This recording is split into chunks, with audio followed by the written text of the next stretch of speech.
Susanti pada hari ini. Saya harapkan semua dalam keadaan sehat dan tetap semangat ya mengikuti pembelajaran. Dan pada hari ini kita belajar analisis kimia instrumen. Nah, seperti sebelumnya kita sudah belajar tentang kromatografi kolom, dan salah satu contoh dari kromatografi kolom adalah kromatografi penukar ion. Seperti apakah kromatografi ion itu? Bagaimanakah komponen-komponennya akan kita pelajari pada hari ini. Dan pada hari ini kalian belajar dulu tentang prinsip pemisahan di dalam kromatografi penukar ion. Apakah ada yang tahu bagaimana prinsipnya? Jadi terjadi pertukaran ion-ion sampel dengan fase diamnya, di mana di sini kation ditukar dengan kation dan anion ditukar dengan anion.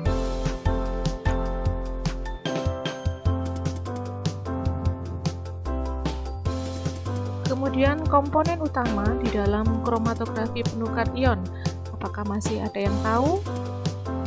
Ya, komponennya sama seperti kromatografi yang lain, yaitu ada fase diam di sini dalam bentuk resin padatan dan fase gerak dalam bentuk larutan atau cairan. Dia termasuk kromatografi cair padat. Nah, ada yang tahu tidak resin itu apa? Jadi ada fase diamnya resin bentuknya. Nah, resin di sini di dalamnya adalah senyawa hidrokarbon terpolimerisasi yang mengandung ikatan silang serta gugus fungsi yang mempunyai ion-ion yang dapat dipertukarkan. Di sini ada dua macam resin, yaitu resin penukar kation atau RPK dan resin penukar anion atau RPA.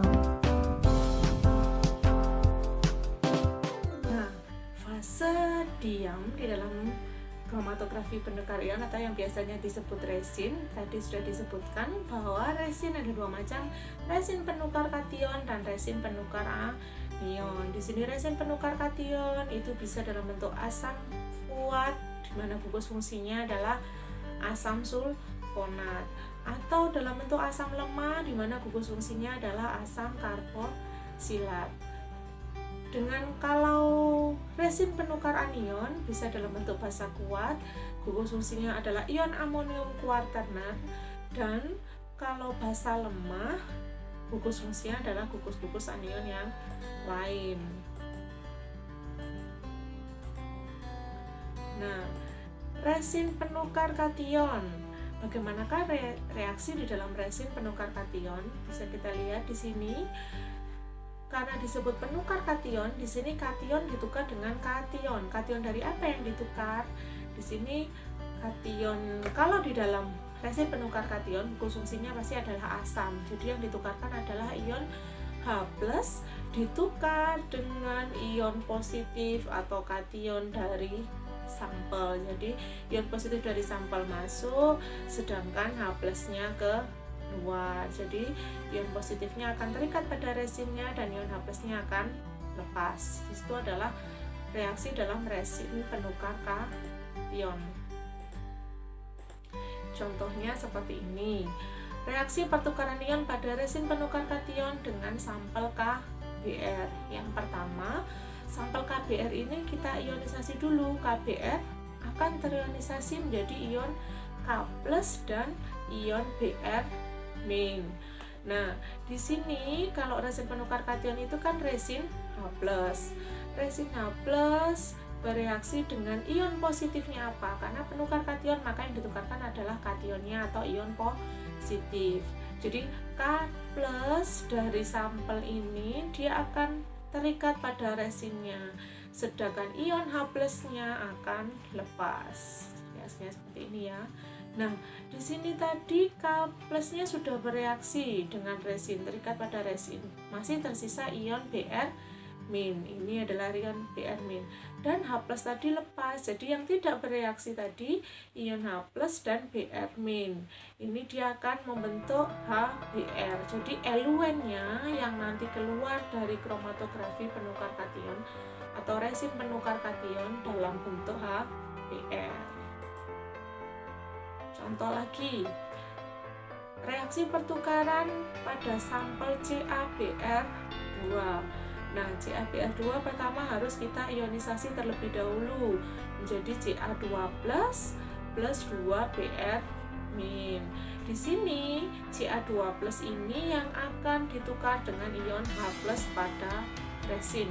Karena ion Ca ini bermuatan plus 2, maka resin yang dibutuhkan juga 2. Maka di sini dikasih koefisien 2. Kalau nanti di sini ada ion Al3+, karena muatannya 3+, maka di sini dikasih koefisien 3. Jadi Ca2+-nya masuk. Resinnya yang dibutuhkan adalah 2, maka 2-nya ini sebagai indeks. Resin 2 Ca2+ plus 2H+. Kemudian yang tidak bereaksi tadi kan masih ada Br- dengan H+ yang lepas. H+ dengan Br- dia akan membentuk senyawa HBr. Jadi ini yang nantinya akan keluar sebagai eluennya.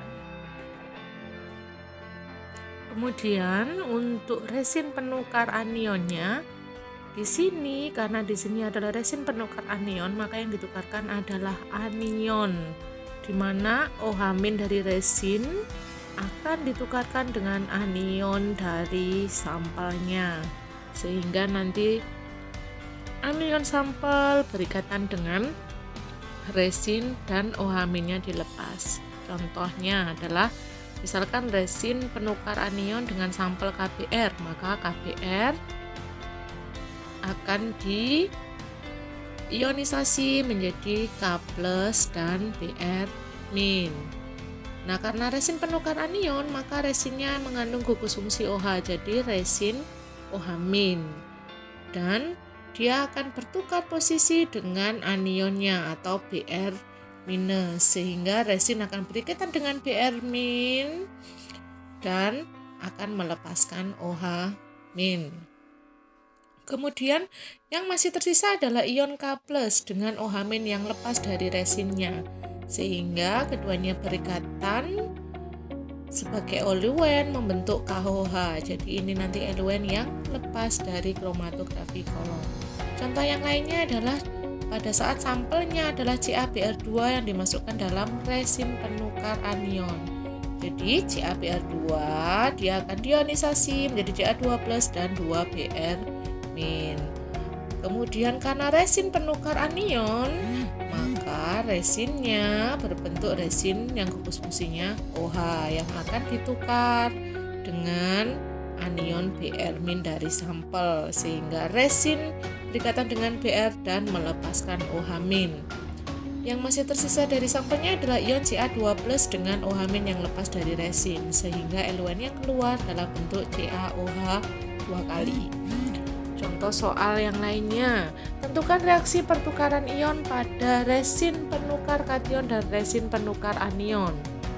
Jika sampelnya adalah sampel NaCl, kalian disuruh menentukan eluennya dan reaksi pertukaran ionnya seperti contoh yang di atas tadi.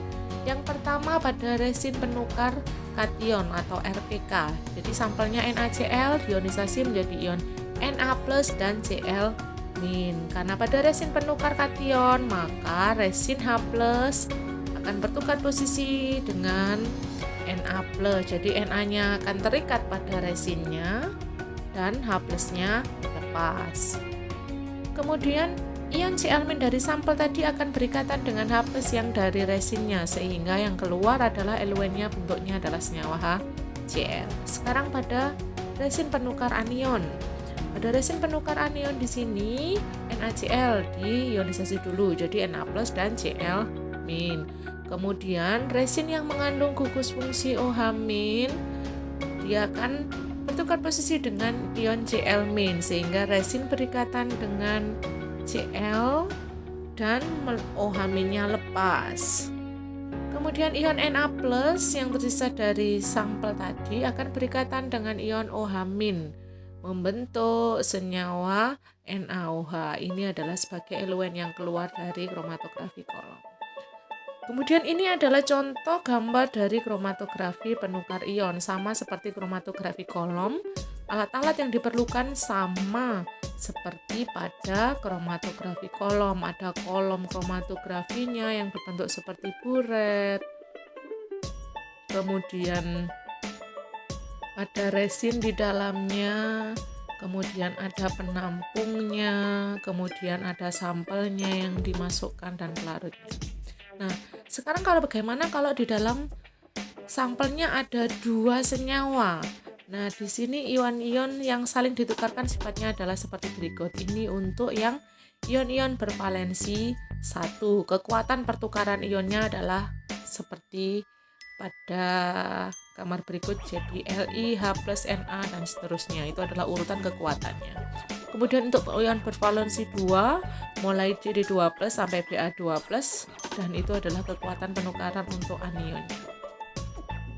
Sebagai contoh, misalkan ada dua sampel, yaitu sampel CaBr2 dan MgBr2 dimasukkan dalam resin penukar kation dengan 2 sampel tersebut, maka eluan apakah yang keluar dari kolom kromatografinya? Kemudian kalian disuruh menentukan atau menuliskan reaksinya, reaksi pertukarannya seperti apa. Nah, di sini CaBr2 dan MgBr2, kita lihat Ca dan Mg, manakah yang kekuatan pertukaran ionnya lebih besar. Nah, ternyata Ca2+ itu kekuatan pertukarannya lebih besar daripada Mg, maka yang bertukar kationnya adalah Ca-nya. Di sini CaBr2 diionisasi menjadi Ca2+ dan 2Br-.